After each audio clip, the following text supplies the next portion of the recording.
The Sage Sagittarius is a Japanese coal ship.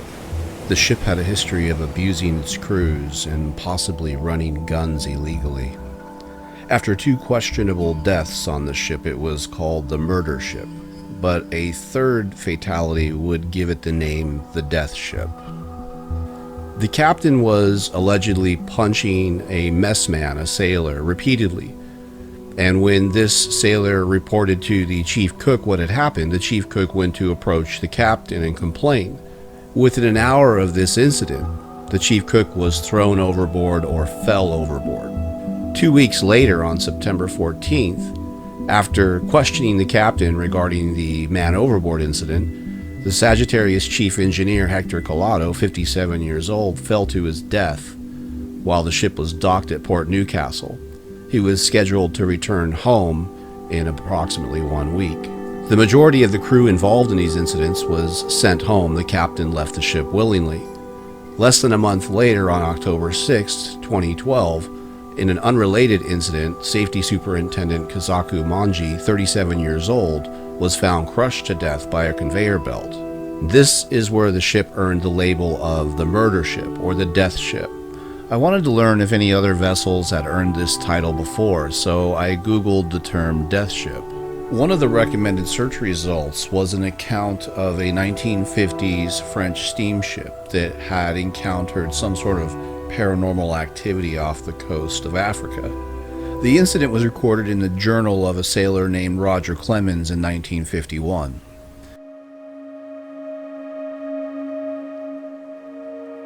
When Roger was 18, he signed up as a seaman aboard a French steamer that was working the tramp trade. He was fortunate in the fact that the ship he was on was only 2 years old. The French steamer worked the route between Italy and Senegal. Roger's ship had left on June 25th. The trip would take approximately 10 days if there was good weather. For 3 days we traveled towards the Straits of Gibraltar. The weather had been fair and the seas had been calm. As the sun dropped below the horizon, we could see the lights from the city of Tangier. The following day we awoke to a ship shrouded in fog. The coastline had disappeared. We had already passed Casablanca and were on our way towards the Canary Islands. It had been smooth sailing as we reached Las Palmas Islands. We could see the sand blowing off the Western Sahara into the air. Along the coast of Mauritania, the sea picked up. It turned angry. The breakers were coming across the ship. It became too dangerous to be on decks, so we all huddled in the galley, hoping that the storm would pass soon. Several hours into the storm, the captain called all hands on deck. We were shocked. As we went onto the deck, it was awash with water. He told us to put on the searchlights if there was something off the port side. Our searchlights scoured the stormy Black Seas. I spotted what the captain had seen. It was beyond the reach of the searchlights. It was something glowing off on the horizon. You could only see it occasionally between the swells. Our ship's position was just off the coast of Mauritania. We were parallel with what's called Cape Blanc. As the captain maneuvered the ship closer to the source of light, the seas had begun to calm. By the second hour, we were within 100 yards of the object. With 2 searchlights trained on it, we still couldn't make out a shape and determine what was going on. I wasn't sure if it was on fire. There was some sort of black fog or smoke that kept circling around the light. Simmons, a coal stoker that I had befriended on the journey, had sailed these waters for years. When I shouted to Simmons, I couldn't make out what it was. He shouted back, "Those are the dregs of the death wreck." We were now within 30 yards. Fortunately, the seas had died down, but the light had all but disappeared. With such close proximity, the full intensity of the searchlights should have illuminated whatever we were looking at, but there was some form of unnatural fog or smoke that emanated from this object. We began to hear voices carried by the wind. The searchlights penetrated into the water, and you could see that it was partially submerged, approximately 70 feet in length and nearly 10 feet across. The captain had given orders to loose the booms and put the 5 tons over the port side. At this point, we figured somebody was on board this wreckage. We could hear soft cries of help over the wind. We threw lines across the wreckage, lowered the ropes from the booms, and put netting over the side of the rail. The seas were calm. The storm had all but disappeared. There was a strange fog approaching from the shore. The captain was careful to keep the wreckage far enough away that it wouldn't damage our ship. when suddenly we heard a loud thud along the side of the hull. At the same time, the line from the 5-ton boom snapped taut. We figured that the line had become entangled in the wreckage. It was under tremendous pressure and strain as the boom began to groan and creak. There was a hissing noise above our heads, and as we looked up into the masts, we could see the fire of St. Elmo. The strange black smoke that seemed to swirl around the wreckage began to crawl across the deck. As we swung the searchlights around to focus on the commotion of the deck, everything went dark. The lights went out. There was a tremendous crack, and you could smell sulfur in the air. There was commotion among the crew. People began to panic, and suddenly the searchlights sprang back to life. We trained them onto the wreckage. It was no longer there. The boom line had snapped. The searchlights frantically combed over where the wreckage used to be, and then panned across the decks. There was nothing. It was like there was never anything there. The black smoke was gone, and we were all sitting in amazement. A quiet panic began to wash over the crew. The officers scrambled up to the bridge to give the captain a status report. Moments later, the officers ordered the bewildered crew back to their stations, and we prepared to continue our journey to the south. We weren't allowed to congregate in a galley. Everyone was meant to be put back to work, to keep us from gathering together and discussing the events that occurred. For the next few days, we were all kept busy. We were not allowed to congregate without the captain or officers being nearby. Anyone who brought up the subject of that evening was told to be quiet. I was working so hard that by the time I got back to the bunk, I didn't want to talk about what had happened. I just wanted to go to sleep. Simmons refused to talk about it. He would just stare at me blankly and then go about his business. By the time the ship docked at Dakar, the crew's demeanor had changed. Several crew members, including myself, had picked up St. Clement's crosses while in Dakar.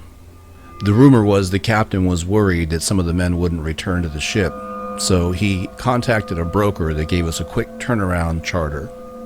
We barely had time to load and unload the ship before we were back on our way up north, returning to Italy. As the ship paralleled the location of what's been called the death wreck incident, we began to hear strange sounds coming from the bulkheads. At first we thought it was whale song or dolphins swimming underneath the ship, but if you listen closely, it sounded like cries for help. As the ship approached the same latitude where the infamous incident had occurred, there was a sudden commotion in the boiler room. A coal stoker had been relieved of his duty by the chief engineer. He had claimed to see 2 glowing eyes in the coal bunker, and it terrified him. Despite any fears the engineer may have had of ghosts, he was more concerned that somehow the coal stoker had transferred burning embers into the coal bunker, which was a serious hazard to the ship.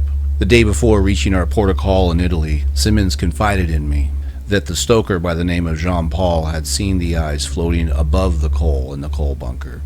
They weren't glowing red or yellow or amber, but they were glowing white.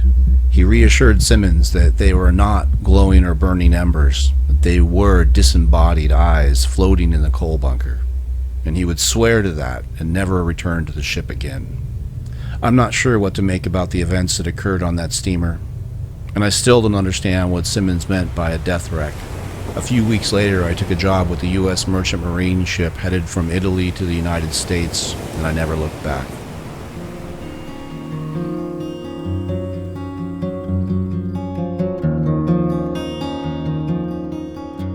In 1816, 2 years after the first fall of Napoleon, Louis XVI was determined to re-establish French occupation of the colonies in Africa.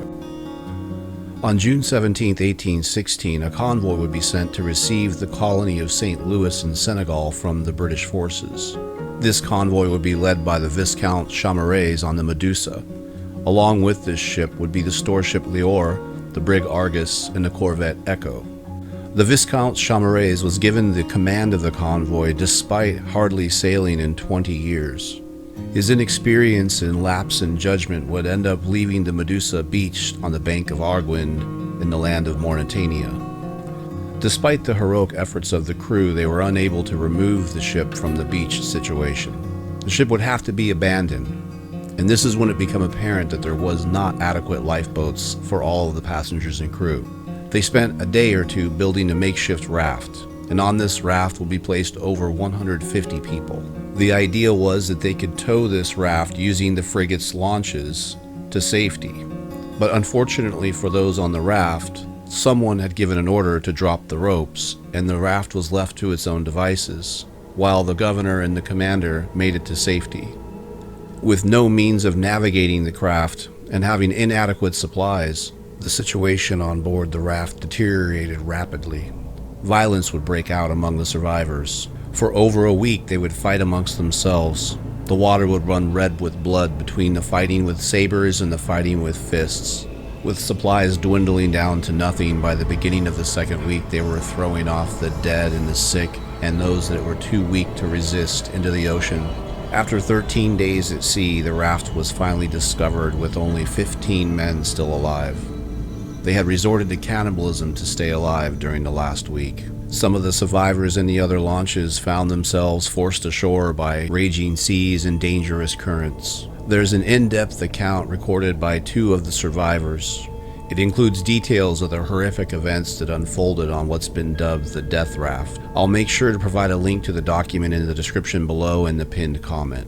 There are some that say that the steamship in 1951 ran across the ghost of the Death Raft. In fact, the 1951 steamship encounter occurred 135 years to the day of the Medusa's wreck. It's also been proposed that the 1951 steamship had seen a craft burning on the horizon, and by the time they navigated to close proximity 2 hours later, that ship had burned to the waterline and the crew had either been washed into the ocean or had attempted to swim ashore. With the account of witnessing St. Elmo's fire and the loud cracking noise that put the lights out on deck, it's plausible that ball lightning had discharged within close proximity. And when the lights came back on, this burnt wooden wreckage, which was partially submerged, could have simply slipped under or away from the view of the crew on the steamship. Whether or not they encountered the ghost of the Death Raft from the wreck of the Medusa, or they simply witnessed an explosion of ball lightning off the port side of the ship, what happened to those poor souls on the Death Raft was truly horrific.